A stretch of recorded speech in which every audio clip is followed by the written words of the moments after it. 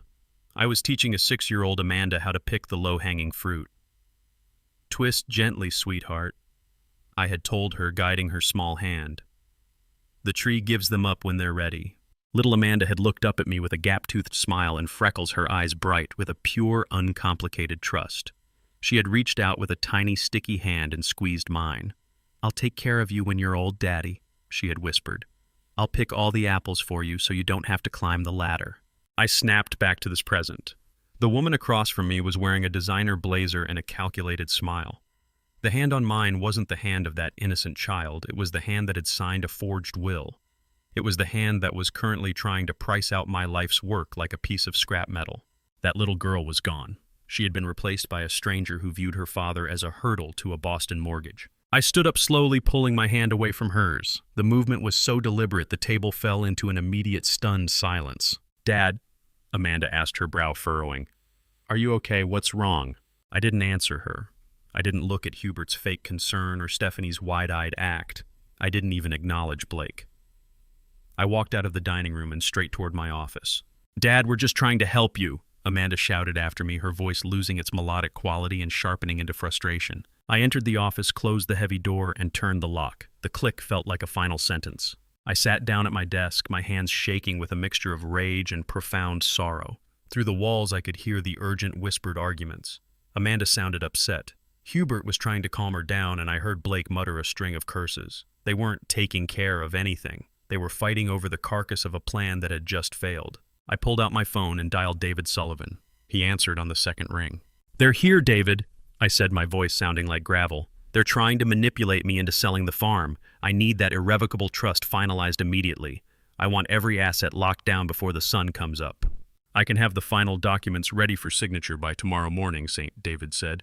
"Can you get to Pittsfield by 8 a.m.? "I'll be there at 7:30, I replied. "Whatever it takes." I sat in the darkness listening to the muffled sounds of them cleaning up the kitchen. I heard the front door slam, heard the cars roar to life, and watched their taillights fade. 16 days left. They were getting desperate, their performances getting more elaborate as the clock ticked down. But they had made one fatal mistake. They had tried to use a memory of a child to destroy the work of a man. The little girl who promised to pick the apples was gone. But the trees were still here. And I was still their master. The morning of Thursday, April 24th, 2025 began with a phone call that shattered the fragile silence of the orchard. It was 9 a.m. I was in the office staring at the security monitors when my private line rang. The caller ID showed Berkshire Bank. "Saint, it's Susan Palmer," she said, her voice unusually tense, stripped of its usual professional warmth. Susan had been my primary banker for 15 years. She knew the history of every loan and tractor purchase on this farm. "You need to come to the bank right now. Something has happened." "What is it, Susan? Is there an issue with the payroll account?" "I can't discuss this over the phone," she replied, her voice dropping to a whisper. "Please, Saint, it's urgent. Come to the Main Street branch immediately." I drove to Pittsfield with a knot in my stomach that felt like cold lead. When I arrived, Susan didn't make me wait in the lobby. She met me at the door and ushered me into her private office, closing the door and locking it behind us. Her face was pale, her expression a mix of professional outrage and personal sorrow. "Yesterday afternoon, a courier delivered a packet of documents requesting urgent signature verification and a title search," Susan said.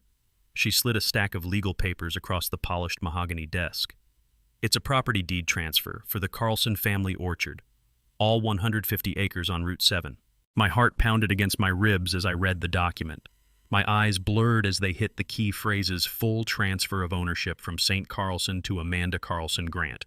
The effective date was listed as April 20th, 2025, just last week. At the bottom of the page there was a signature. My signature.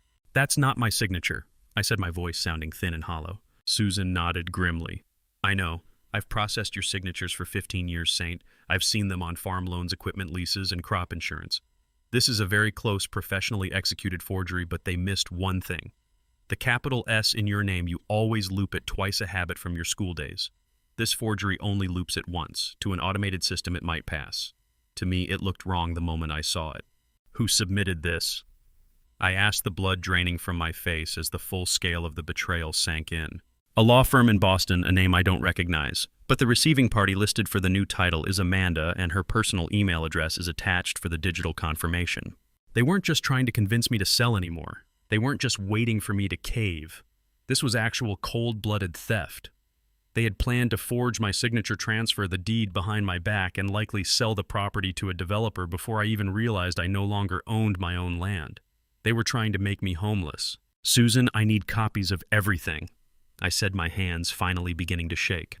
"And I need you to flag every account I have. No transactions, no withdrawals, no transfers without in-person verification and a federal ID." "Already done, Saint. I've also reported this to our fraud department and the state authorities. This is a felony."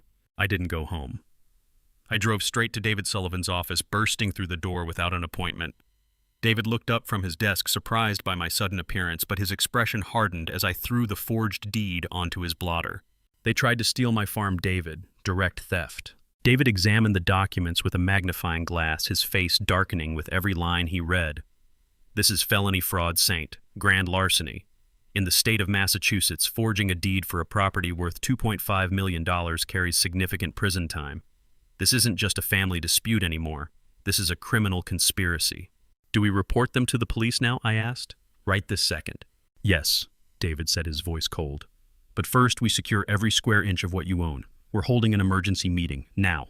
By 2 p.m., David had called in Elizabeth Brooks, the senior estate attorney from his firm. For the next 3 hours, we sat in a windowless conference room, a mountain of paperwork between us.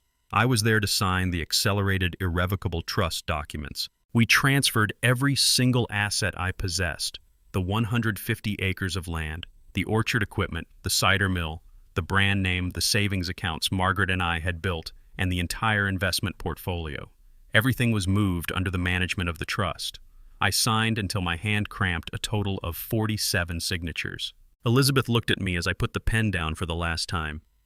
"It's done, Mr. Carlson. Everything is protected. Even if they forge 10 more deeds, those assets are now held by the trust. They cannot be transferred or sold by anyone but the named trustees, and Amanda is certainly not one of them. David leaned back, his eyes fixed on the forged deed. Saint, your daughters and their partners have attempted grand larceny. We have the forged will from the safe, and now we have this forged deed from the bank. The evidence is overwhelming. Will you report it today? I asked. No, David replied, a grim smile touching his lips. We wait until the 30-day eviction period is up. If we report it now, they'll flee or destroy evidence. Let them think their little plan is still in motion. Let them think they're safe. We'll serve the justice along with the final eviction. I drove back to the farm as the sun began to set, the long shadows of the apple trees stretching across the road. I knew that every asset was now protected, that they could no longer destroy the physical legacy Margaret and I had built. But as I pulled into the driveway, a new kind of rage was building within me. My own daughters. The children I had raised, the girls I had protected, had tried to strip me of my home while I was still living in it. They didn't just want the money. They wanted me gone. 15 days remained. The countdown was no longer just about removing unwanted guests. It was about surviving a criminal ambush. I looked at the guest cottage. The lights were on, and I could see Amanda's silhouette through the window. She was likely waiting for a confirmation from the bank that would never come. I walked into my house, locked the new deadbolts, and sat in the silence. The softy was dead and buried. In his place was a man who had protected his land and who was now ready to let the law handle the rest. The harvest was coming, and for the forgers in the cottage, the crop would be a prison cell. Day 18, Sunday, May 1st, 2025. The Berkshire morning was crisp, the kind of day Margaret would have spent planning the summer garden. But my phone rang at 7 a.m., breaking the peace. It was David Sullivan. Saint, the private investigator's full report just came in. You need to see this in person, now. I met him at his office in Pittsfield. David had come in on his day off, a rare occurrence that signaled the gravity of what he had found. On his desk lay a thick, spiral-bound folder, 40 pages of surveillance photos, financial records, and legal documents. David opened the report to a section marked with a bright red tab. His expression was grimmer than I had ever seen it. Hubert Grant married a woman named Kelly Ann Morrison on June 14, 2016. He slid a photo across the desk. It was a marriage certificate from the Worcester, Massachusetts courthouse. There was Hubert looking slightly younger in a tuxedo, standing next to a smiling, red-haired woman in a white lace dress. 9 years ago, Saint, David said, his voice heavy. He's been married to her for 9 years. Their marriage was never dissolved. No divorce filings, no legal separations, nothing. He flipped the page to more recent photos dated just last month. They showed a modest, well-kept home in Worcester. There was Hubert in the yard playing with 2 children, a girl around 7 and a boy about 5. In another shot, he was at a dinner table through a window laughing with Kelly. The final photo showed him kissing her goodnight on the porch before leaving for a business trip. He's already married. I whispered, the air leaving my lungs. The entire time he was courting Amanda, the entire time he sat at my table, he had a wife and 2 children in Worcester. It's called bigamy, Saint. In the Commonwealth of Massachusetts, it's a Class D felony. It carries a sentence of up to 5 years in state prison. Legally, his marriage to Amanda is void. It never happened. It's a nullity. I leaned in, reading deeper into the PI's findings. Kelly worked as a nurse at a hospital in Worcester. She believed her husband was a sales consultant who traveled constantly for regional conferences. She had no idea about the Carlson Orchard, no idea about the lavish wedding in Great Barrington, and no idea she was the centerpiece of a multi-state fraud. She thought he was a faithful husband and a good father. Does Amanda know? I asked, dreading the answer. David flipped to the back of the report where transcripts of phone records obtained via subpoena were attached. He pointed to a text exchange from January 2025, just weeks before the wedding. Amanda to Hubert. Does Kay suspect anything about the wedding plan? Hubert reply. No. She thinks I'm in New York for a sales conference. The wedding timeline is clear. Just stick to the story. We need that gift money.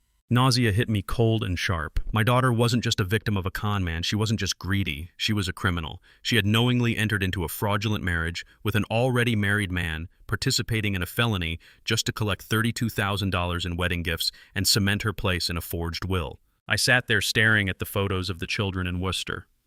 They had my daughter's eyes, not because they were related, but because they had the same innocent look Amanda used to have. David leaned back, studying me for a long moment. He sighed, a sound of old tired pain. Saint, I want to tell you something I've never shared with a client. 16 years ago, back in 2009, I cut my only son completely out of my will. I looked up stunned. I had known David for years, but he never spoke of his family. He was 30 years old at the time, David continued, his voice thick, entitled, demanding. He saw me as nothing more than a personal ATM. When I finally refused his fifth request for a business loan, some ridiculous tech startup that was clearly a front for his gambling debts, he threatened to sue me for emotional distress. He told me I was a failure as a father because I wouldn't invest in his future. Do you regret it? I asked softly. Every single day, and never, both at once, David replied. He leaned forward, his eyes locking onto mine with fierce intensity. You're not a bad father, Saint. You're a brave father. Most parents in your position would give in. They'd let themselves be used, milked dry, and they'd die broke and bitter just to keep the peace. You're choosing yourself. That's not selfish, that's survival. You're protecting Margaret's legacy from people who would burn it down for a quick buck. In that moment, the professional wall between us vanished. I wasn't just a client, and he wasn't just a lawyer. He was a mentor, a man who had walked through the same fire and come out the other side with his integrity intact. For the first time in 4 years, I didn't feel like I was fighting this war alone. What do I do about the bigamy? I asked, my voice finally steadying. We report it to the authorities the moment the eviction is finalized, David said. Hubert will face criminal charges for bigamy and fraud, and Amanda, as an accomplice who knowingly participated in a fraudulent marriage for financial gain, she's looking at serious felony charges as well. Between the forged deed, the forged will, and now this, she's facing years in prison. My daughter, facing a prison cell. I waited for the wave of fatherly instinct to kick in, for the urge to protect her one last time, but it didn't come. Instead, I felt a strange sense of completion. The softy who would have sold the farm to save her was dead. The man who remained only cared about the truth. 13 days, I said, looking at the calendar on David's wall. 13 days, David echoed. Keep your head down, Saint. Let them play their games. They think they're winning, but they've already lost. They just don't know it yet. I left the office carrying copies of the PI report. As I drove back toward the orchard, the golden afternoon sun hit the rows of apple trees. They looked vibrant, alive, and for the first time I felt like they truly belonged to me again. My daughters weren't just manipulative children going through a phase. They were criminals engaged in grand larceny, forgery, and a conspiracy that crossed every moral and legal line. They had tried to destroy my life, but in doing so, they had given me the evidence I needed to finish this once and for all. 13 days until the eviction. 13 days until the trap snapped shut. And as I pulled into my driveway, watching Hubert's car parked at the cottage, I didn't see a son-in-law. I saw a felon waiting for his time to run out. Day 29. Monday, May 12th, 2025. The final 24 hours. Tomorrow morning, the sheriff's department would arrive to finalize the summary process. The air in the orchard was thick, not with the scent of apple blossoms, but with the electric charge of an impending storm. At 10 a.m., I watched Blake's battered SUV roar down the driveway, likely heading to the convenience store in town for another case of beer to fuel his flickering bravado. For the first time in weeks, the guest cottage was quiet. 10 minutes later, a knock came at my office door. It wasn't the aggressive pounding of the past month. It was soft, rhythmic, and hesitant. Dad, it's Stephanie. Can I talk to you just us? My hand froze on the mouse. My instinct was to keep the door locked to maintain the fortress I'd built. But something in her voice, a jagged, hollow thinness, made me turn the key. When the door opened, I didn't see the manipulative woman who had lied about a pregnancy. I saw a ghost.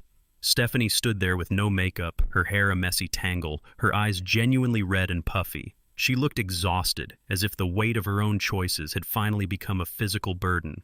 Come in, I said, my voice softer than I intended. She sat in the leather chair, the one she'd sat in to lie to me 12 days ago. But today she wouldn't meet my eyes. She stared at her hands, wringing them until the knuckles turned white. A long, heavy silence stretched between us. I didn't fill it. I waited. Dad, Her voice cracked. I wanted to say, I know what we've done, what I've done. A single heavy tear fell onto her hand. These weren't the performance tears I'd seen in the living room. There was no sobbing, no dramatic gasping for air, just a silent, leaking grief. Blake. He's not a good person. I know that now. I think I've known for a long while. She shifted her sleeve slightly, and for a second I saw a darkening bruise on her wrist, a fading yellow-green mark where fingers had gripped too hard. My heart twisted with a sudden sharp ache. When Mom died, she whispered, still looking at her lap. I felt so lost. Everything felt like it was breaking. And Blake was just there. He made me feel needed, important, like I had someone who was only mine. But it's not real, Dad. It's not love. It's control. He's always watching, always checking my phone, always telling me what to say to you. She finally looked up, meeting my eyes with a raw, visceral sincerity. I'm so sorry, Dad, for everything, for using you, for not standing up to him, for the lies about the baby, for making you feel like you had to lock yourself away from us. The window of redemption swung open wide and bright. In that moment, I saw the daughter I remembered, the one who used to help Margaret in the garden, the one whose laughter used to fill this house before the rot set in. Stephanie, I said, leaning forward, if you truly mean that, if you want out, there's still time. I have David on speed dial. We can get you a place. We can get a restraining order. We can... Bzz, bzz, bzz. The vibration of her phone on the wooden desk sounded like a gunshot. We both looked down. The screen glowed with a single name, Blake. The change in her face was instantaneous. Fear, pure and primal, flashed across her features. She looked at the phone, then at me, the device ringing between us like a ticking bomb. This was the choice point. Redemption or Blake. Freedom or the cycle. Her hand trembled as she reached for the phone. She hesitated for a heartbeat, her eyes searching mine for an answer I couldn't give her. I couldn't save her if she wouldn't save herself. I have to answer, she stammered. She pressed the green icon. Hey, yeah, I'm just in the house. No, I'm just getting some water. Okay, I'm coming right now. She hung up and stood quickly, her eyes darting toward the door as if she expected him to burst through it at any second. She wouldn't look at me anymore. I have to go. He's back. He needs me to help with the groceries. Stephanie, I called out, reaching toward her. I'm sorry, Dad. I really am. I'm so sorry. She rushed out the heavy office door, swinging shut behind her. I stood and walked to the window, pulling back the curtain just enough to see the driveway. Blake had just pulled in. He didn't wait for her to reach the car. He stepped out, his face a mask of simmering irritation. When Stephanie reached him, he didn't greet her. He grabbed her arm, the one with the bruise, roughly, his fingers digging into her skin. She flinched, her shoulders hunching in a practiced movement of submission. He barked something at her and pulled her toward the guest cottage. The door slammed behind them, and the silence of the orchard returned. The window had closed. I sat back down at my desk, the silence of the room feeling heavier than before. I realized then the true tragedy of the last 4 years. I could fight the forgeries, I could beat the bigamy, and I could win the legal war for the land. But I couldn't win the war for my daughter's soul. She had been given the chance to walk into the light, and fear had pulled her back into the shadow. Tomorrow they would leave this property. The law would ensure they were gone. But as I watched the sun dip below the trees, I knew that Stephanie wasn't just leaving a house. She was leaving with her captor into a future where I couldn't reach her. 1 day left. The war for the orchard was won, but the cost was a daughter I had almost found, only to watch her vanish again. The afternoon of Monday, May 12th, 2025 felt like the final gathering of a war council.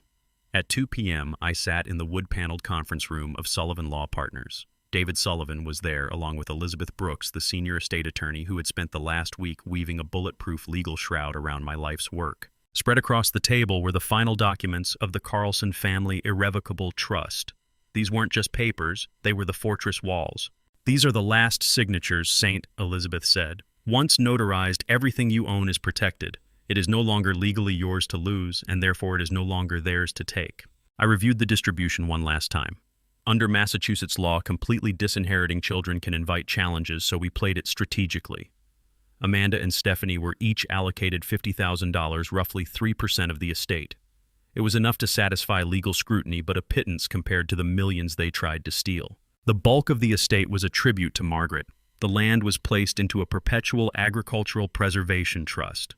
It could never be sold to developers. It had to remain an orchard forever. Remaining assets went to local food banks and a scholarship in Margaret's name at UMass Agricultural Program. I signed the final pages, my hand steady. It's done, Elizabeth said. Even if they attempted to declare you incompetent, this trust stands. It cannot be changed by anyone but the independent trustees. And if they challenge, I asked? David leaned forward. They can try. But you're clearly competent, acting freely and well-advised. We have forensic documentation of their fraud attempts. No court would overturn this. You've won, Saint. Relief flooded through me. 40 years of labor protected. Margaret's legacy was secured. I drove home at 5 p.m. I walked into the kitchen and stopped dead. My glass coffee maker, the one Margaret bought for our last anniversary, lay shattered on the floor. Shards were scattered in a dark pool of cold coffee. Blake was lounging at the table, a beer in hand. He looked up, smirking. Oh, that. Yeah, slipped right out of my hands. Clumsy of me. Accidents happen when you're stressed, right? It was deliberate. A petty act of psychological warfare. He wanted me to shout to lose my cool. I didn't give it to him. I didn't say a word. I retrieved the broom and began to sweep in total silence. Blake watched me, his smirk beginning to falter as the silence stretched. You know we've been packing for days, Blake said, his voice dropping the fake charm. Well, not really. Stephanie just cries. I keep telling her you'll change your mind, that you wouldn't really throw your own flesh and blood out. I kept sweeping, focusing on a jagged piece near his boot. Are you really going to go through with this old man? Blake stood up his chair, screeching. Your own daughter, pregnant and homeless. You think you can live with that? I dumped the glass into the trash with a loud metallic clatter. Only then did I turn. 18 hours, Blake, I said, my voice low. Then you're gone. The deputy arrives at 10. I suggest you spend the remaining time making sure you haven't left anything behind, because once that door locks, it stays locked. Blake's face darkened with simmering rage. He stepped toward me, invading my space. I could smell the stale beer and the sweat of a man who knew his free ride had hit a brick wall. You think you've won, he spat, but you're just a bitter, lonely old man who's gonna die in this empty house with nothing but trees to talk to. You've traded family for a pile of dirt. I met his gaze and didn't blink. I thought of the forged will, the fake pregnancy, and Hubert's secret family in Worcester. Better alone than used, I replied. We stared at each other for 10 seconds. It was a test of wills and mine didn't buckle. Blake turned away, grabbed his beer, and stormed out, slamming the door so hard the windows rattled. The guest cottage door slammed in echo. I walked to the back door and turned the new deadbolt. Thunk! I went into my office and watched the security monitors. In the cottage, the blue light of their TV flickered. They weren't packing. They were still clinging to the delusion that they could manipulate their way out. But the law didn't care about delusions. 18 hours. Tomorrow at 10 a.m. Deputy Williams would arrive and this nightmare would end. I closed my eyes. The house was quiet, and for the first time the silence felt like peace. Day 30. Tuesday, May 13th, 2025. 10 a.m. The deadline had arrived. The morning was crisp, the Berkshire air carrying the scent of damp earth. I stood on the porch of the main house, watching the long gravel driveway. At exactly 10 o'clock, a white patrol car with the sheriff's decal pulled in, followed by David Sullivan's sedan. Deputy Williams stepped out, a man in his mid-40s with the weary professionalism of someone who had seen every flavor of human entitlement. He nodded to David before approaching me. Mr. Carlson, Williams said, are the occupants aware that today is the court-ordered eviction day? The 30-day notice was properly served, Deputy. They know. We walked toward the guest cottage. Williams stepped onto the porch and knocked firmly 3 loud, rhythmic thuds. This is Deputy Williams, Berkshire County Sheriff's Office. I am here to enforce a lawful eviction order. Open the door. Silence. Williams knocked again, louder. You have 10 seconds. After that, I will gain entry and you will be found in criminal trespass. Open up. The lock clicked. Blake opened the door, his eyes bloodshot and rimmed with cornered animal energy. This is absolute bullshit. We have rights. Deputy Williams didn't flinch. Sir, your notice expired at 8 a.m. today. By order of the court, you are to vacate. I am giving you exactly 2 hours to collect personal belongings. After that, anything remaining becomes the property of Mr. Carlson. Stephanie appeared behind Blake, her makeup smeared, wearing rumpled clothes. 2 hours? We can't possibly... Ma'am, the deputy interrupted, you've had 30 days. 2 hours is the standard grace period. It starts now. We stepped inside and the chaos was staggering. They hadn't packed a single box. Pizza boxes were stacked on the counters. Beer cans littered the floor. They had gambled everything on the belief that I would cave. They had bet on the softy returning. They had lost. It is 10:05 a.m., Williams said, checking his watch. You have until 12:05 p.m. Personal items only. No furniture. Start now. Where the hell are we supposed to go? Blake roared. That is not Mr. Carlson's concern, sir. I suggest you stop shouting and start packing. The reality finally shattered Stephanie's denial. She grabbed black garbage bags and began throwing clothes into them, frantically sobbing. Blake began slamming his things into duffel bags, hissing curses under his breath. I stood outside with David and the deputy, a silent witness to the self-inflicted destruction of their lives. I didn't offer to help. I simply watched the orchard, feeling the weight of 4 years of occupation slowly lifting. At 11:30 a.m., Blake carried a heavy bag to his car. He stopped, glaring at me. Hope you're happy, you son of a bitch. I hope you pass away alone in that big empty house. Deputy Williams took a step forward. Sir, one more word of harassment and you'll spend the day in a holding cell. Keep packing. 12 o'clock, Williams called out later. 5 minutes left. The final movements were frantic. Stephanie shoved half-open toiletries into bags, milk, and shampoo leaking onto her clothes. Blake, in a final act of spite, broke a lamp as he shoved it into a box. At 12:05 p.m., Deputy Williams stood at the threshold. Time's up. Leave now or you are under arrest for trespassing. Blake climbed into the driver's seat of his rusted sedan. Stephanie sat on the passenger side, her face pressed against the glass. The car was packed to bursting garbage bags, shoved into every corner, items bungeed to the roof. It looked like the vehicle of a refugee fleeing a disaster of their own making. The engine turned over coughing gray smoke into the clean air. As the car rolled back, Stephanie looked at me one final time. Her lips moved, but I couldn't hear her over the rattle of the muffler. I didn't care. The words didn't matter anymore. The car backed out, tires crunching on the gravel. I watched them turn onto Route 7, heading south toward Pittsfield. I watched until the glint of the sun on their window disappeared behind a bend. The silence that followed was absolute. Deputy Williams offered a nod. It's done, Mr. Carlson. If they return, it is a criminal trespass. Call us immediately. Thank you, Deputy. Thank you, David. They drove away, kicking up a final bit of dust. I stood alone in the driveway, the 150 acres of the Carlson family orchard stretching out around me. For the first time in 4 years, the air felt light. For the first time in 4 years, the house was mine. I walked toward the main house, my boots hitting the porch steps with a solid sound. I went inside, turned the deadbolt, and listened to the quiet.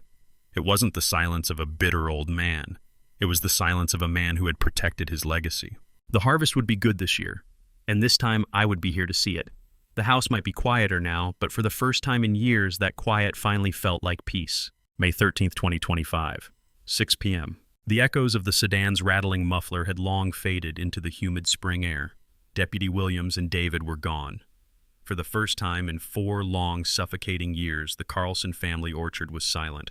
I didn't go inside. Instead, I walked. I followed the familiar dirt paths between the rows of trees I had planted over 4 decades. Some were giants now, their branches heavy with the fading blossoms of spring. I remembered planting them with Margaret back in the late 80s when we were young and full of dirt-stained dreams. Other rows were younger planted, while 2 little girls helped by dropping apples into baskets and laughing. I stopped at the oldest tree on the property, a Honeycrisp planted in 1983, the year we broke ground. It was Margaret's favorite. I ran my palm over the rough, familiar bark, feeling the steady heartbeat of the land. I looked out toward Monument Mountain, turning a deep purple blue in the twilight, while the Housatonic River caught the last of the sunset gold. The guest cottage sat dark, its windows like empty eyes. My house, however, glowed with a warm, welcoming light. As the evening light turned golden, a final decision crystallized in my chest. I had spent years trying to save my daughters, but they had never cared about the soil, the grafting techniques, or the heritage varieties Margaret loved. They only cared about what they could extract. I chose the land over the bloodline. I chose the legacy over genetics. It's safe now, Maggie, I whispered to the trees to her memory. They can't touch it. I kept my promise. Real peace, deep and unshakable, finally settled in my chest for the first time since her funeral 5 years ago. 2 weeks later, the phone rang. It was David Sullivan. Hubert was arrested this morning in Worcester St. The real wife, Kelly, had discovered the truth wedding photos hidden in Hubert's car and bank statements for a joint account with Amanda. She had gone straight to the police. Hubert was facing 3 to 5 years for bigamy and fraud. And Amanda, I asked. The district attorney is investigating her as an accomplice. The texts the PI found prove she knew about Kelly. She's likely facing conspiracy charges. I didn't feel a surge of triumph. I just felt completion. Justice was simply running its course, a natural law taking effect after years of imbalance. That afternoon, Frank Richardson pulled into my driveway unannounced. He looked like a beaten dog, his shoulders slumped. Saint, I know you know about the texts. I was stupid greedy. They offered me money to help them with the deed, and I held up a hand. Stop. I pulled a document from my pocket, a buyout agreement. I'm buying your share of the orchard equipment business. My offer is $45,000. Frank's face crumpled. Saint, that share is worth $80,000. 20 years of friendship. 20 years you spent planning to rob me, Frank. Sign this now or I hand the evidence of your involvement in the deed forgery to the DA. You have 24 hours, but I suggest you do it in 10 seconds. His hands shook as he signed. When I took the paper back, I didn't feel the loss of a friend. I felt the removal of a parasite. We're done, Frank. Don't come back. Stephanie called twice that week. I let both go to voicemail and deleted them without listening. I heard through the local grapevine that they had found a cramped apartment in Pittsfield. Blake was working in a warehouse. Stephanie was in retail. They were struggling. It wasn't my problem anymore. 3 weeks later, the Saturday morning farmers market in Great Barrington was bustling with tourists and locals. I stood behind my booth surrounded by the scent of fresh-pressed Carlson Orchard cider. A woman approached a camera hanging around her neck. I recognized the kind eyes immediately. Lisa Harper. "Saint, I hoped I'd see you here." "Lisa, it's good to see you." "I've been thinking about you," she said, her smile warm and genuine, wondering how everything turned out with the photos. "It's resolved. Thank you for being brave enough to tell me. It saved everything." She studied me for a moment. "You seem different, lighter." "I am," I admitted. There was a pause filled with the sound of birds singing in the town square trees. "Would you like to get coffee sometime, Lisa? Not about weddings or photography, just to talk." Her surprise melted into a bright, pleased smile. "I'd like that very much. I am living alone, but for the first time in years I am not lonely. The house is quiet, but it is a peaceful silence, not an empty one." My coffee date with Lisa is scheduled for next Thursday. We've talked on the phone twice and the laughter felt easy, not negotiated. I volunteer at the Great Barrington Food Bank every Thursday afternoon. I help people who actually need it, people who see me as a man, not an ATM. The orchard is thriving. The best crop in 5 years is ripening on the branches. I've hired 2 local teenagers to help with the harvest. I'm teaching them what Margaret taught me, the art of the graft, the patience of the soil. Maybe they'll carry the torch. Maybe they won't. Either way, the land is protected forever by the trust. Every first Sunday, I visit Margaret's grave. I bring fresh flowers and tell her about the scholarship fund at UMass that's already helping 3 students. I tell her the farm will be an orchard for 100 years to come. Sometimes I wonder about my daughters. I wonder if Stephanie stayed with Blake or if Amanda has seen the inside of a courtroom yet. But mostly I don't think about them. Justice wasn't revenge. It was boundaries. It was choosing myself over their version of family. Lisa texts, "Still on for Thursday. There's a new cafe on Railroad Street." I reply, "Looking forward to it." I put the phone down and walk to the window. The sunset over the orchard is a brilliant, fiery orange silhouetting the trees I've spent my life tending. I am home. I am free. And for the first time in my 70 years, I am exactly where I want to be. Looking back, I see a man who almost lost everything by confusing love with enabling. Don't become like me. Don't let family shield exploitation. The hardest lesson wasn't about family betrayal story. It was recognizing that true love requires boundaries, not blank checks. Family betrayal story often begins quietly disguised as temporary help. But when your generosity becomes their entitlement, when your grief becomes their opportunity, you're no longer helping, you're being harvested. My mistake was treating manipulation as a phase rather than the pattern Margaret had warned me about. The truth I discovered through this family betrayal, revenge justice, isn't anger, it's protection. Protecting the legacy you built with honest sweat, protecting your dignity. Sometimes that means releasing people who share your blood but not your values. God gives us wisdom to recognize wolves in sheep's clothing, but we must have courage to act on it. Margaret's letter was his whisper telling me, protect what matters. My family betrayal revenge wasn't punishment, it was choosing survival over slow destruction. I chose the orchard, the land and truth over the lie of peaceful family. And for the first time in years, I can breathe. Thank you for walking this journey with me. What would you do in Saint's position, discovering everything was built on deception? Share your thoughts below. If this family betrayal story moved you, please subscribe for more stories. A gentle reminder, while inspired by universal human experiences and complex family dynamics, certain elements were dramatized for storytelling. If this isn't your preference, feel free to explore other content.